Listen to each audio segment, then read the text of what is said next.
सहना भवतु सहनो भुनक्तु सह वीर्यं करवावहै तेजस्विनावधीतमस्तु मा विद्विषावहै। ओम शांति शांति शांति। ओम शन्नो मित्रं वरुणः शन्नो भवत्वर्यमा शन्न इंद्रो बृहस्पतिः शन्नो विष्णुरुक्रमः।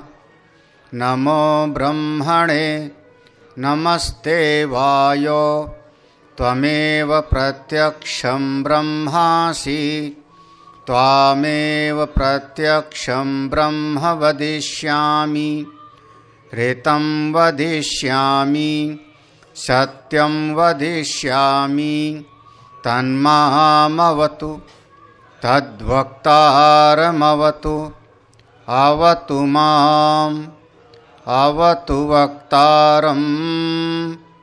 ओम शांति शांति शांति।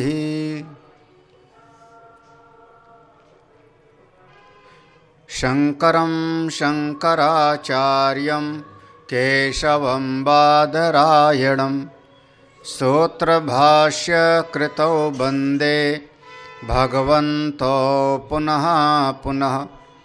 ईश्वरो गुरुरात्मेति मूर्तिभेद विभागिने व्योमवद्व्याप्तदेहाय दक्षिणामूर्तये नमः। सदाशिवसमारम्भां शङ्कराचार्यमध्यमाम् अस्मदाचार्यपर्यन्तां वन्दे गुरुपरम्पराम्। श्रुतिस्मृतिपुराणानाम् आलयं करुणालयं नमामि भगवत्पादं शङ्करं लोकशङ्करम्।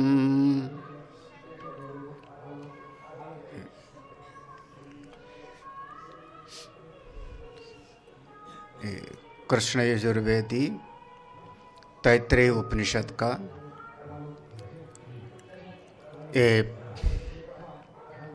द्वितीय अनुवाक, जहाँ से उपनिषद का प्रारंभ है। ओम शिक्षां व्याख्यास्यामः वर्णस्वरः मात्रा बलं सामसन्तानः इत्युक्तशिक्षाध्यायः। ओम सबसे पहले उस परब्रह्म परमात्मा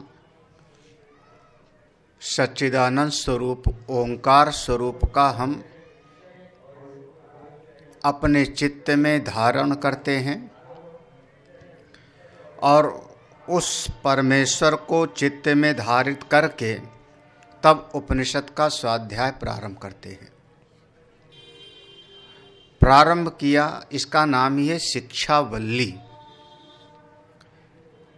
चूंकि पहला शब्द शिक्षा है इस अध्याय का, तो पहले शब्द शिक्षा से ही इसका नाम पड़ गया शिक्षावल्ली। शिक्षाम व्याख्यास्यामः। अब हम शिक्षा की व्याख्या करेंगे। शिक्षा किसको कहते हैं, इसका हम व्याख्यान करेंगे।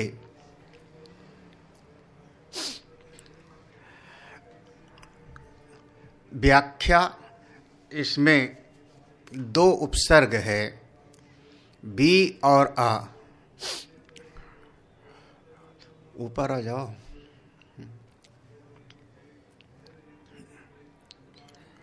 तो बी धन आ और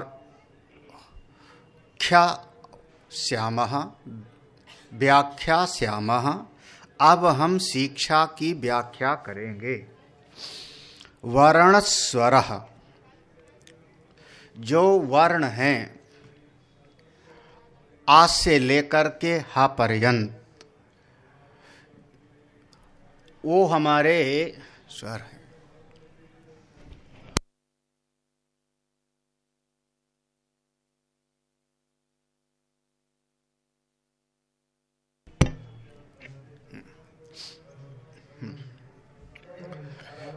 वर्ण स्वरः मात्रा बलम साम संतानः, जो साम है और संतान है उसको समझना चाहिए। इति युक्त शिक्षाध्याय, इसी का नाम है शिक्षाध्याय। ये हमको अपने शब्द कैसे बोलने हैं, किस प्रकार से हम शब्द बोलते हैं तो सामने वाले के भीतर उसकी अर्थ की अभिव्यंजना होती है, अर्थ प्रकट होता है, इसका पूरा निरूपण किया गया है। हमारा उच्चारण सही होना चाहिए। हमारे शब्दों पर कहाँ पर उदात्त अनुदात्त जोर देना है, और अंग्रेजी भाषा में बोलते हैं टोन। टोन कैसी है, इसका पूरा का पूरा हमको समझना चाहिए। तो एक एक शब्द का भाष्य देख लो तो वहाँ से स्पष्ट हो जाएगा। अर्थ ज्ञान प्रधानत्वात् उपनिषदो ग्रंथ पाठे यत्न उपरमो मा भूत इति शिक्षाध्याय आरभ्यते।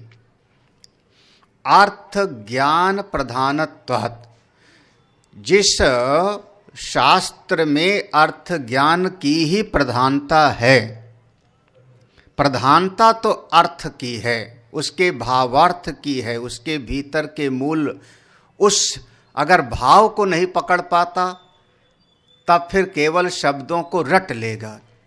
तो अर्थ ज्ञान प्रधानत्वात्, केवल हम कई बार ऐसा देखते हैं कि कोई कोई पुरुष सूक्तम को रट लेता है, याद कर लेता है, लेकिन उसके अर्थ को नहीं समझता।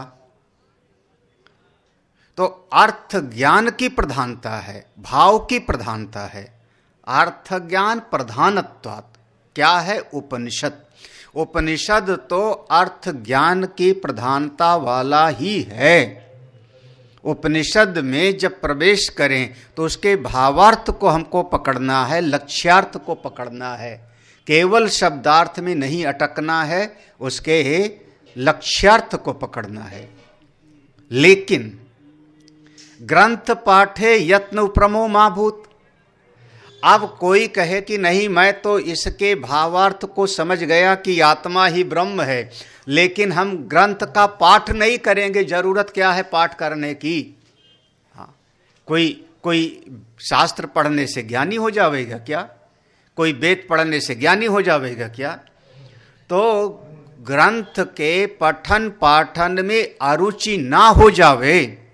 देखो, ग्रंथ पाठे, ग्रंथ के स्वाध्याय में और स्वाध्याय कराने में, पठन पाठन में अरुचि ना हो जावे, यत्न उपरमो मा भूत। इसलिए ये आगे का पूरा अध्याय है। कौन सा? शिक्षा अध्याय आरभ्यते। तो शिक्षा अध्याय का मूल क्रय करें उपनिषद वास्तव में तो अर्थ ज्ञान प्रधान ही है, उसके भीतर का भावार्थ हृदय में ग्रहण करना है, यही है। लेकिन ग्रंथ का पाठ भी सहायक है। तो ग्रंथ के पाठ में हमारी अरुचि न हो, हमारी चित्तवृत्ति उसमें निरंतर लगी रहे, इसके लिए ये शिक्षा अध्याय प्रारंभ होता है। देखो, शिक्षा शिक्षा शिक्ष्यते अनया इति वर्णादि उच्चारण लक्षणम। ये दो इसका अर्थ कर रहे हैं शिक्षा का। हाँ, तो शिक्षा शिक्ष्यते अनया इति, जिसके द्वारा हमको सिखाया जावे, जिसके द्वारा हमको शिक्षा प्राप्त होती है, उसको हम कहते हैं शिक्षा। कौन सा? वर्णादि उच्चारण लक्षणम। अब हमको बचपन में ही पढ़ाया गया होगा कि कंठ से जो बोलते हैं उसको हम कहेंगे का खा गा घा अंगा। अब हमारे स्वामी जी पूज्य स्वामी ब्रह्मेशानंद महाराज व्याकरण के तो अद्वितीय विद्वान हैं। तो वर्णादि कौन से अक्षर को कहाँ से उच्चारण करना है, इसकी जो हमको शिक्षा मिलती है उसका नाम होता है शिक्षा। शिक्ष्यते अनया इति, जिसके द्वारा हमको शिक्षा अगर काखा गाघा नहीं पढ़ेगा, बचपन से आ ई नहीं पढ़ेगा, तो आगे का उसको कोई शिक्षा प्राप्त नहीं होगी। दूसरा किया, इसको देखो, शिक्ष्यन्ते इति वा शिक्षा वर्णादया, जिसकी शिक्षा दी जाती है, किसकी? वर्ण आदि की, उसका नाम है शिक्षा। तो यहाँ शिक्षा शब्द जो है इसमें दो अर्थ किया भगवान भास्कर ने। एक अर्थ किया जिसके द्वारा शिक्षा दी जाती है उसका नाम है शिक्षा, और जिसकी शिक्षा दी जाती है उसका नाम है शिक्षा। किसका? आपके ककहरा को आ से लेकर के जो स्वर हैं और जो व्यंजन हैं उनका सबका। यहाँ जो वेद का मंत्र है इसमें देखो तो दीर्घ है, शिक्षाम तो दीर्घ है। भाष्यकार कहते हैं इसका देखो करें, शिक्षा एव शिक्षा, इसमें जो दीर्घ है उसका व्याख्यान है शिक्षा एव शिक्षा। जो शिक्षा होती है शा में छोटी ई की मात्रा होती है, शा में, शंकर वाले शा में। तो शिक्षा का नाम ही यहाँ पर वेद में लिख दिया शिक्षा, तो उसमें कोई अंतर नहीं है। शिक्षा का अर्थ ही शिक्षा है। केवल यहाँ पर समझ लो जो दीर्घ है, बड़ी ई की मात्रा है, वो छांदस है, वो वैदिक प्रयोग है। दैर्घ्यम छांदसम, शिक्षा एव शिक्षा दैर्घ्यम छांदसम। उसमें जो बड़ी ई की मात्रा लगा दिया, दीर्घ है, वो क्या है? छांदस है। वैसे उसका अर्थ केवल शिक्षा ही है। ताम शिक्षाम व्याख्यास्यामो, अब हम उस शिक्षा की व्याख्या करेंगे, उस शिक्षा को बतावेंगे। एक शब्द होता है व्याख्या। अब कोई भी किताब होती है तो उसमें लिखा होता है व्याख्याकार, तो व्याख्या मतलब, अब व्याख्या का यहां पर देखो, व्याख्या शब्द का भाष्य, विस्पष्टम असमन्तात कथयिष्यामः, उसमें बी उपसर्ग है, आ उपसर्ग है, और उसके बाद एक धातु से ख्या शब्द बनेगा। तो कह रहे हैं बी से हुआ विस्पष्टम, और आ का अर्थ हुआ असमन्ता, संधि विच्छेद करोगे तो बी धन आ, तो बी का मतलब हुआ विस्पष्टम असमन्तात कथयिष्यामः, विशेष रूप से असमन्तात, कुछ छोड़ेंगे नहीं, जितना जरूरत है वो सब का सब बताया जाएगा। जिससे संशय विपर्य रहित आपको बोध होवे, तो विशेष तरीके से साफ साफ विस्पष्टम असमन्तात पूरी तरह से उस विषय को पूरी तरह से कहा जावेगा, तो उसका नाम होता है व्याख्या। बी धन आ, बी माने विस्पष्ट, आ माने असमन्तात पूरी तरह से निशेष तरीके से आपको समझाया जावेगा। देखो इसीलिए कहते हैं एक शब्द होता है परिभाषा और एक होता है व्याख्या। परिभाषा शब्द में दोनों थोड़े समझदार होते हैं, आचार्य और शिष्य दोनों समझदार होते हैं। हमने एक शब्द की कोई परिभाषा बोल दी और सुनने वाले ने उसका भाव ग्रहण कर लिया, उसको हम कहते हैं परिभाषा। जैसे अब हम कोई भी एक दृष्टांत ले लो। एक शब्द गणित का है, गणित में एक टीचर ने ब्लैक बोर्ड पर पढ़ाते पढ़ाते उसने कहा पाई। जैसे पाई कहा तो सामने वाले ने उसको पूरा बच्चों ने समझ लिया कि 22/7। देखो इस क्या होगा, केवल परिभाषा बोली, एक लाइन में शब्द बोला और बस उसके बाद आगे बढ़ जाएंगे। लेकिन जब परिभाषा से काम नहीं चलता, सामने वाले को हमको समझाना है, ऐसा समझाना है कि उस पद का, पंक्ति का पूरा अर्थ समझ में आ जावे, तो परिभाषा से काम नहीं चलता, हमको व्याख्या करना होता है। संत जी आए हैं, व्याख्यान देंगे, अमुक महात्मा जी का व्याख्यान है, प्रवचन है, तो यहाँ पर व्याख्या श्यामः, उसका हम व्याख्या करेंगे, तो बी धन आ दोनों का हो गया। वो जो ख्या शब्द है उसका अभी व्याकरण है, हाँ ना, तो मैं ही बोल देता हूं। चांक्षिषो वाख्यादिष्टस्य व्यांग पूर्वस्य व्यक्तत्वात् कर्मण एतद रूपम, ए है ख्या शब्द का। यहां पर जो धातु है चंक्षिषो, चंक्षिषो है, हाँ चंक्षिषो है ना, चंक्षिषो धातु है जिसमें एक आदेश होता है ख्या, जिसमें ख्या आदिष्टस्य, उसमें आदेश होगा। और बी आ, देखो व्यंग माने बी धन आ पूर्वस्य, बी और आ का देखो चंक्षिषो वा, चंक्षिषो धातु है, वो धातु है, और उसमें जो है फिर आदेश होगा और फिर ख्या आदिष्टस्य, उसका आदेश होकर के बी अंग पूर्वस्य, बी आ के साथ में आगे लगा करके व्यक्तत्वात्, जब उससे पूरा हो गया तो हो गया एतद रूपम, व्याख्या शब्द ये बन गया पूरा। बी धन आ और ख्या, ख्या के लिए धातु हुई ख्या, चंक्षिषो, उस धातु से ये शब्द बना, हो गया पूरा व्याख्या। और बाकी आप पढ़ा देना है ना। तो यहाँ भाष्य में इतना समझ कुछ ठीक है। व्याख्या शिक्षाम व्याख्या श्यामा, अब हम शिक्षा की व्याख्या करने जा रहे हैं। यहाँ तक हो गया पूरा।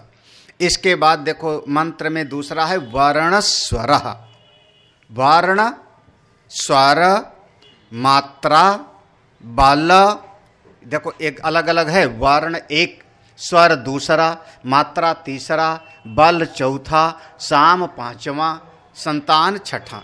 ये सब इतना सब समझना चाहिए।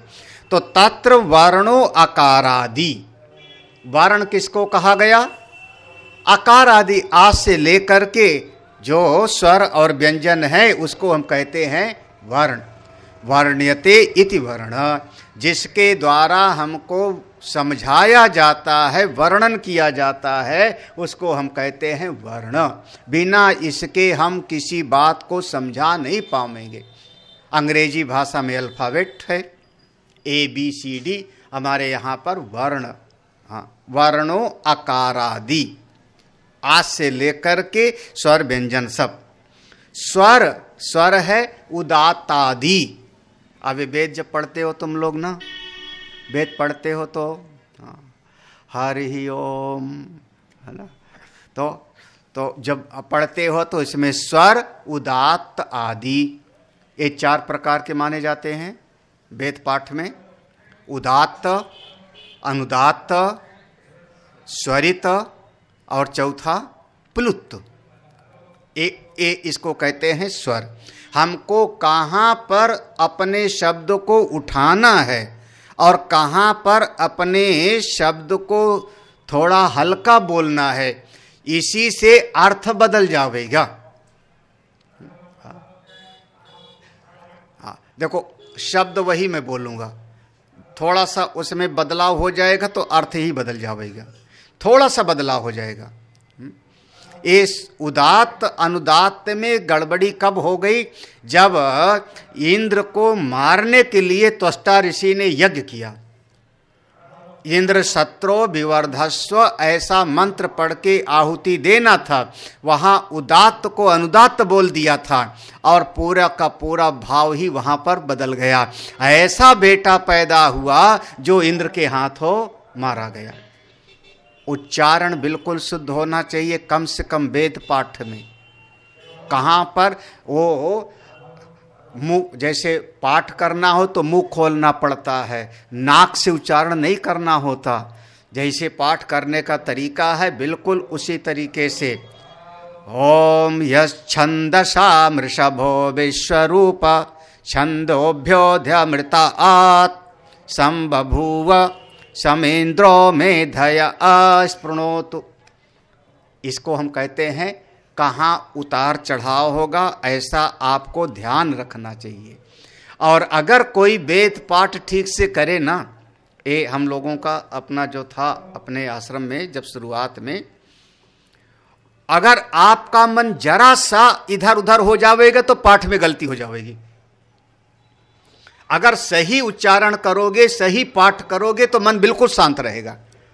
आप पाठ कर रहे हो, पुरुष सूक्तम का पाठ कर रहे हो या रुद्री पाठ कर रहे हो और मन कहीं चला गया, तुरंत उदात्त का अनुदात्त हो जाएगा, वेद पाठ में गलती हो जाएगी।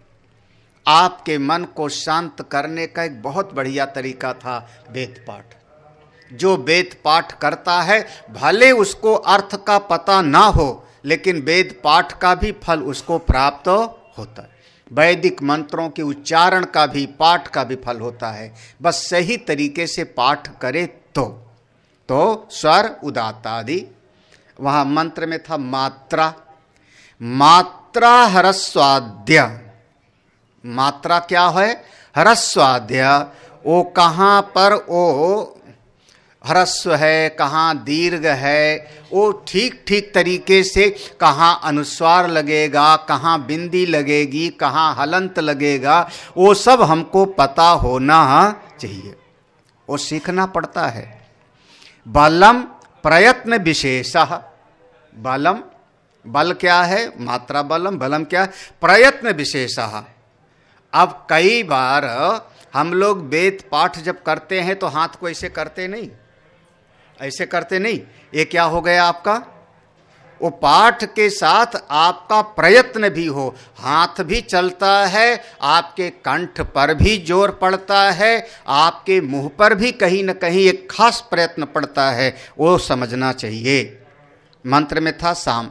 साम वर्णानाम मध्यम वृत्ति उच्चारणम समता। साम कहते हैं वर्णों में जो वाक्य आप बोल रहे हो, अक्षर का उच्चारण कर रहे हो, उस अक्षर के उच्चारण में आपका बिल्कुल एक समत्व का भाव होवे।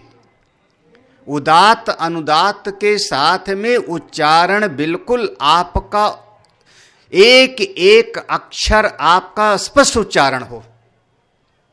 हाँ, कई बार ऐसा आदमी बोलता है कि पूरे शब्द का उच्चारण करता है, एक दो अक्षर उसमें गायब हो जाता है।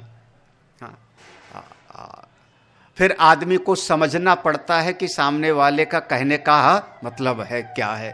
तो ऐसा आपका उच्चारण हो कि उसमें जितने अक्षर हैं वो सभी अक्षरों का उच्चारण हो जावे। हाँ, जैसे हरदोई वाला होता है तो कहता है कहाँ से आए, तो कहता है हरदोई। तो जब उसने कहा हरदोई से आए तो उसने रा गायब हो गया ना उसमें। तो ऐसे बहुत बार हम लोग कुछ ऐसे शब्द बोलते हैं जिसमें एकात जो वर्ण होता है उसका उच्चारण बहुत बहुत धीमा हो गया या मिला जुला हो गया या ऐसा हो गया कि सामने वाले को स्पष्ट सुनाई ही नहीं। एक एक अक्षर आपको बिल्कुल स्पष्ट हो। आपको बोलने की कला अच्छी होनी चाहिए। ये बोलने की कला तो हमारे हनुमान जी में थी। जब भगवान राम और लक्ष्मण से मिले हैं और थोड़ी बात हुई तो भगवान राम ने लक्ष्मण जी से कहा है, ये जो विप्र है, ये विप्र चारों वेदों का ज्ञाता है। लक्ष्मण, इनके उच्चारण में कोई दोष नहीं है, इनसे हमको वार्तालाप करना चाहिए। भगवान राम ने लक्ष्मण जी से कहा था हनुमान जी के लिए, जब ब्राह्मण का वेश बना के गए थे, तो आपका उच्चारण बहुत शुद्ध हो, इसके लिए पूरा अध्याय है। उच्चारण बिल्कुल साफ साफ होना चाहिए। हाँ, उसके लिए आपको मुंह खोलना पड़ेगा। जहां पर होंठ मिलने चाहिए होंठ मिले, जहां पर तालव्य है वहां वैसा उच्चारण हो, जहां दंत है वहां पर दांत से जीभ लगेगी तब उच्चारण सही होगा। सब सही होना चाहिए। अगला शब्द है मंत्र में संताना। संतानः संतति, संहिता इत्यर्थः। संतानः संतति, संतति उसका एक प्रवाह होवे। देखो अब यहां पर शायद कहाँ न्याय दर्शन में है कि किसी भी वाक्य में उसके ज्ञान के लिए हमको 4 चीजों का जरूरत पड़ती है। आसक्ति, सन्निधान, योग्यता और आकांक्षा। एक किसी भी वाक्य का अगर हमको अर्थ समझना है तो उसमें 4 चीजों का वर्णन किया गया था, पढ़ाया था शायद। आसक्ति, सन्निधान, योग्यता और आकांक्षा। जैसे किसी व्यक्ति ने कोई एक वाक्य बोला तो एक वाक्य बोलने से सामने वाले को शायद पूरी बात समझ में ना आवे तो उसको क्रियापद की जरूरत पड़ेगी। कर्म को क्रियापद की जरूरत पड़ती है। हमने एक शब्द बोल दिया पानी, अब पानी से आप अर्थ क्या समझे? हाँ देखो भ्रम हो जाएगा ना, पानी बरस रहा है या पानी बरसने वाला है या आज पानी बहुत है। तो आपने एक शब्द बोला लेकिन दूसरे क्रियापद को नहीं बोला तो अभी शब्द का पूरी तरह से आप उसका वाक्य का अर्थ नहीं मिलेगा। तो हमने कहा पानी लाओ। अब देखो, अब जैसे हमने कहा पानी लाओ तो आपके भीतर अब संशय रहित ज्ञान हो गया, जा करके एक गिलास पानी आप ले आए।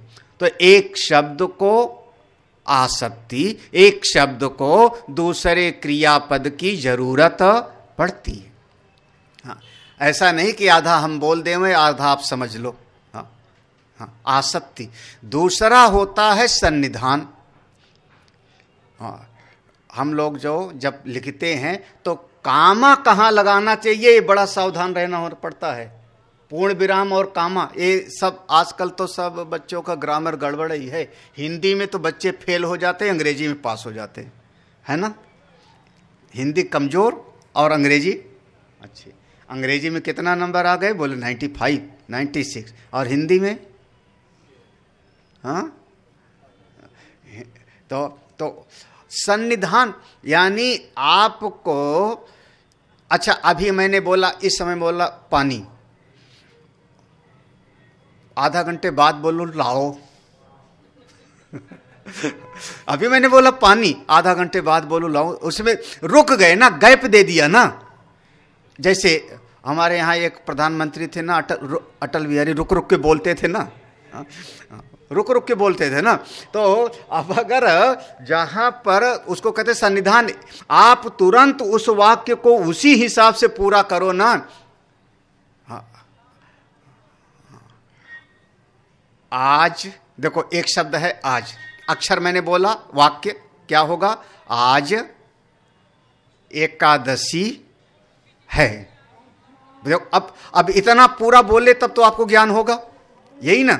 लेकिन एकादशी एक शब्द बोल दिया, आज बोल दिया।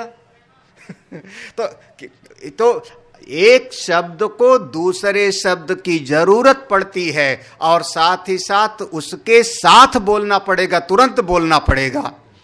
आज एकादशी है, अब हमने कामा लगाया, पूर्ण विराम नहीं, कामा लगाया। अब कामा लगाने के बाद में क्या कहेंगे? इसलिए सबको व्रत रहना चाहिए। अब देखो तो दो बात हो गई, आसक्ति सन्निधान। तीसरी बात है जिसको नाम देते हैं योग्यता। जो शब्द हम बोल रहे हैं उस शब्द में अर्थ के व्यक्त करने की योग्यता होनी चाहिए। जो दृष्टांत दिया वो दृष्टांत ऐसे दिया शास्त्र में कि दो गुरु भाई थे गुरुकुल में। गुरुकुल में दो विद्यार्थी थे। एक विद्यार्थी दौड़ के आया गुरुजी के पास में, गर्मी का महीना है, खूब गर्मी पड़ रही थी। वो बच्चे ने आकर के गुरुजी से कहा, गुरुजी गुरुजी। पूछा क्या हुआ? बोले ओ जो दूसरा वाला हमारा गुरु भाई है, नाम लेके, वो आग से पेड़ को सींच रहा है। अब आग से पेड़ को सींचा जा सकता है? हाँ, देखो शब्द क्या बोला, आग से पेड़ को सींच रहा है। शब्द है कि आग से पेड़ सींच रहा है, लेकिन आग से पेड़ सींचा नहीं जा सकता, उसमें योग्यता नहीं है। तो गुरुजी ने अर्थ क्या निकाला कि गर्म पानी डाल रहा होगा पेड़ में। पेड़ में वो गर्म पानी डाल रहा है, तो ये बच्चा बोल रहा है कि आग से पेड़ सींच रहा है। तो ये जो आग से पेड़ सींच रहा है, इस शब्द में योग्यता नहीं है कि अग्नि से पेड़ को सींचा जावे। जो शब्द बोल रहे हो उसमें उस भाव की अभिव्यक्ति होने की सामर्थ्य है कि नहीं, योग्यता। और चौथी चीज नाम दिया आकांक्षा। ये सब शास्त्र में आपको मिलेंगे। आकांक्षा, बोलने वाले का भाव क्या है। अब इसका जो दृष्टांत दिया वो दृष्टांत बड़ा प्रसिद्ध है। हाँ, राजा है, राजा यात्रा के लिए जाने के लिए तैयार है। जब यात्रा के लिए जाने के लिए तैयार है तो उसने कहा सैंधव माने, सिंधु देश का जो बहुत विशाल बड़ा मजबूत घोड़ा होता है वो ले आओ मेरे लिए। राजा ने कहा सैंधव माने, एक अर्थ होता है घोड़ा, हाँ, और दूसरा अर्थ होता है सेंधा, नमक। हाँ, अब राजा तैयार हो रहा है जाने के लिए और उसने शब्द प्रयोग किया सैंधव माने, और इसको सामने वाले ने एक कटोरी में नमक लेके चला आया। तो हम कहेंगे नहीं, राजा के मन के भाव को समझना पड़ेगा कि वो चाहता क्या है। अच्छा, खाने के लिए बैठा, भोजन के लिए चौकी पर बैठा और राजा ने उसी शब्द को बोला सैंधव माने, और सामने वाले ने घोड़ा लाके खड़ा कर दिया तो गड़बड़ हो जाएगा। तो आकांक्षा, आपके कठोपनिषद में आत्मा शब्द कई बार प्रयोग होता है, कई बार प्रयोग हुआ। एक जगह पर आत्मा शब्द शरीर के लिए प्रयोग हुआ, दूसरी जगह पर आत्मा शब्द जीव के लिए प्रयोग हुआ, और एक जगह पर आत्मा शब्द शुद्ध परमात्मा के लिए प्रयोग हुआ, सच्चिदानंद ब्रह्म के लिए। शब्द आत्मा एक, लेकिन एक जगह पर जीव के लिए प्रयोग हुआ, एक जगह पर शरीर के लिए प्रयोग हुआ वही आत्मा शब्द, एक जगह पर सच्चिदानंद ब्रह्म के लिए प्रयोग हुआ। तो इसको हम कहते हैं श्रुति भगवती को जब पढ़ना है तो हमको तात्पर्य निकालना पड़ेगा। लिंग, वाक्य, उसके प्रकरण क्या है, पूरा देखना पड़ता है, तात्पर्य क्या है। तो साम संतानः इत्युक्त शिक्षाध्यायः ऐसे ही शिक्षितव्यो अर्थः, ऐसा शिक्षा का अर्थ समझना चाहिए, शिक्षा ऐसी प्राप्त करनी चाहिए। शिक्षा यस्मिन् अध्याये सो अयम शिक्षाध्यायः, इत्येवम उक्त उदित उक्त इति उपसंहार उत्तरार्थ।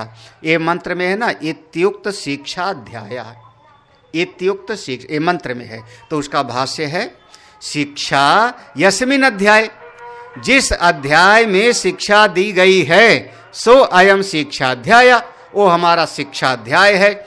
इति एवं इस प्रकार से जो कहा गया है, यहाँ उपसंहार कर दिया गया इस अनुवाक का शिक्षाध्याय, एक शिक्षा का अध्याय हो गया। अगला अध्याय देखो, अगला अनुवाक शुरू होगा। सह नौ यशः सह नौ ब्रह्मवर्चसम् अथात सगुंहिताया उपनिषदं व्याख्यास्यामः पंचस्वधिकरणेषु अधिलोकमधिज्योतिषमधिविद्यमधिप्रजमध्यात्मं तामहासगुंहिता इत्याचक्षते। अथाधिलोकं पृथिवी पूर्वरूपं ध्योरुत्तररूपं आकाशसन्धि। यहाँ तक देखते हैं। सह नौ यशः, हम दोनों आचार्य और शिष्य दोनों कहीं जंगल में एक जगह पर गुरुजी बैठे हैं चबूतरे पर, उनके पास 4-6 शिष्य लोग विराजमान हैं, और दोनों जब पाठ करना प्रारंभ करते हैं तो मन का भाव क्या है कि हम दोनों आचार्य और शिष्य, गुरु और शिष्य, हम दोनों जो स्वाध्याय करते हैं, इस स्वाध्याय से हमारा यश बढ़े, यशस्वी हो। साह साथ साथ नौ यशः, हम दोनों को, हम लोगों को, हम दोनों को यश प्राप्त हो। भाई यश तो जो है, जब आप श्रेष्ठ काम करोगे तो यश तो मिलता ही मिलता है। हाँ, श्रेष्ठ मार्ग पर रहोगे तो यश मिलता ही मिलता है। इसलिए कहते हैं अपना काम करते रहो, बाकी सब नारायण पर छोड़ दो। सह नौ यशः। और एक बात और कहा जाता है कि अगर कोई हम एक संतों की बात है, हमने अपने गुरुदेव को चिट्ठी लिखी है, बीच बीच में जब पत्र लिखे जाते थे तो हमने अपने गुरुदेव को पत्र लिखा कि जहाँ पर मैं काम कर रहा हूँ, बाल विहार, चिन्मया मिशन का सब, और तो यहाँ कुछ 1-2 लोग ऐसे हैं अपनी ही ट्रस्ट में, संस्था में, जो विरोध करते हैं या कुछ ऐसी समस्या पैदा करते हैं। तो गुरुदेव ने हमको जो पत्र लिखा, जो जवाब दिया, ऐसे शब्द जो हृदय में बैठ गए। उनका अगर तुम्हारा कोई विरोध नहीं कर रहा है तो समझो तुमने कोई ठीक काम ही नहीं किया है। अगर तुम्हारा कोई विरोध नहीं कर रहा है तो तुम कोई श्रेष्ठ काम नहीं कर रहे हो। अगर कुछ श्रेष्ठ काम करोगे तो कोई न कोई विरोध करने वाला होगा। ये जगत में दिखाई पड़ता है बड़ों बड़ों के साथ। महाराज भगवान श्री कृष्ण को भी 100 गाली देने वाला है उस समय पर। मेरे नारायण को भी भरी सभा में 100 गाली देने वाला तो है ना। अगर आप श्रेष्ठ काम करोगे तो जो कोई भी ऐसा होगा नहीं कर रहा है या जो कर चाह के भी नहीं कर पा रहा है, वो आपका विरोध करेगा। आपका कोई विरोधी है, समझना आप कुछ कर रहे हो। निठल्ले आदमी का कौन विरोध करेगा। तो हम दोनों आचार्य और शिष्य जिस ज्ञान को पढ़ रहे हैं, इससे यशस्वी हूं। सह नौ यशः सह नौ ब्रह्म वर्चसम।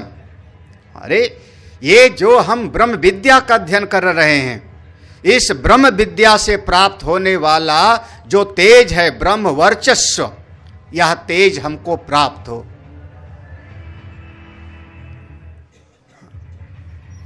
ये दो पंक्ति में स्वाध्याय का फल हमको प्राप्त हो, साथ ही यशस्वी हो। यशस्वी कब होंगे? जब समाज होगा। सामाजिक दृष्टि से यश है, और केवल अपने आप में जो अपने भीतर एक शांति हो, एक ज्ञान हो, एक अपने भीतर इस ज्ञान का फल हो, उसके लिए है ब्रह्म वर्चस्व। ये दोनों, व्यवहार में यश और अपने आप में आप तेजवान बनो।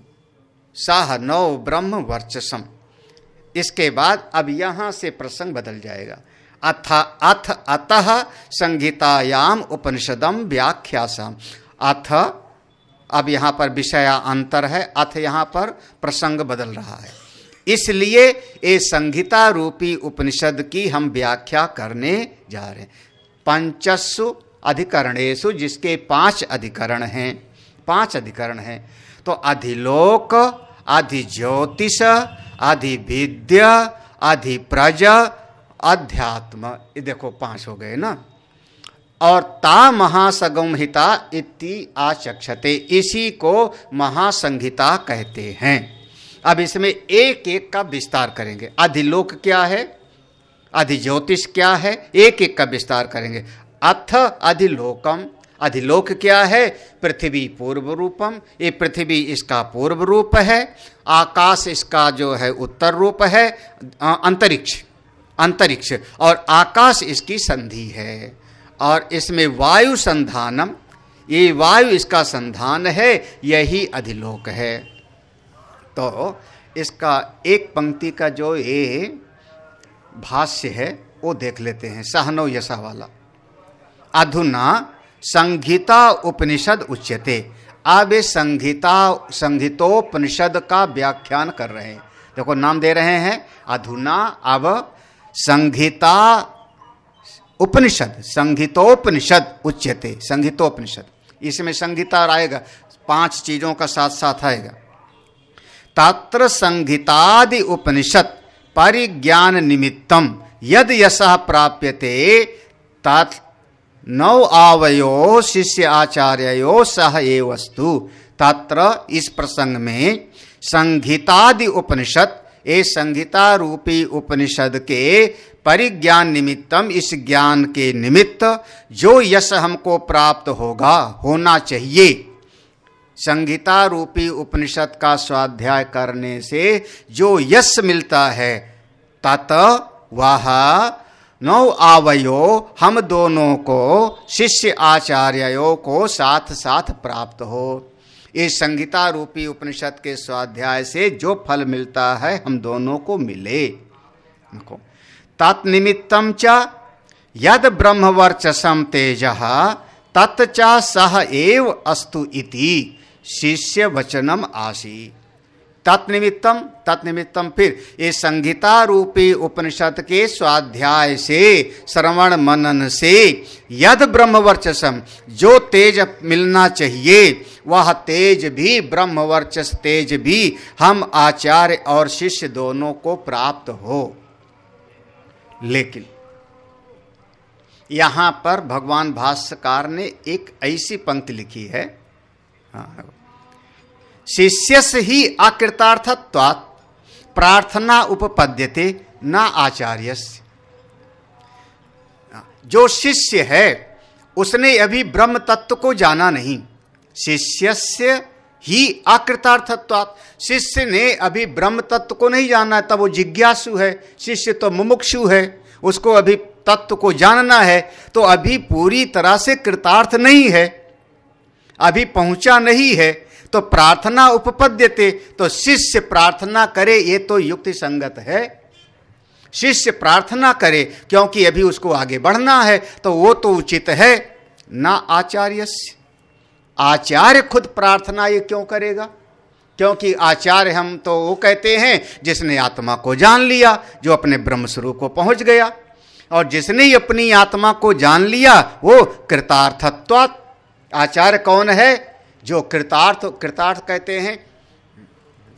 हाँ, एक हमारा प्रिय शब्द है ना, जो मैं कई बार बोलता हूं, जो जानना था हमने जान लिया, जो पाना था हमने पा लिया। और कृतार्थ माने जो करना था वो कर लिया। ये 3 वृत्ति जब हो जाए तो हम उसको कहेंगे कृतार्थ। जो करना था वो कर लिए, जो जानना था वो जान लिए, और जो पाना था वो पा लिए। तब समझना वो कृतार्थ है। कृतार्थत्वात् आचार्य तो कृतार्थ है। और ये पंक्ति बहुत प्रसिद्ध है विद्वानों के बीच में, कृतार्थो ही आचार्यो नाम भवति। जो कृतार्थ है उसी को हम आचार्य कहते हैं। कृतार्थो ही आचार्यो नाम भवति।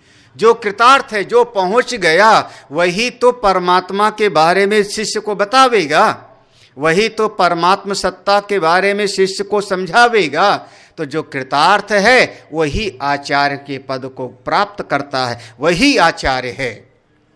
जो पहुंच गया, जिसने ब्रह्म तत्व की अनुभूति किया, वास्तव में आचार्य तो वही है। अब ऐसा आचार्य किसी वस्तु की कामना करे, प्रार्थना करे कि हमको तेज मिले, यश मिले, ये तो बहुत युक्ति संगत नहीं लग रहा है।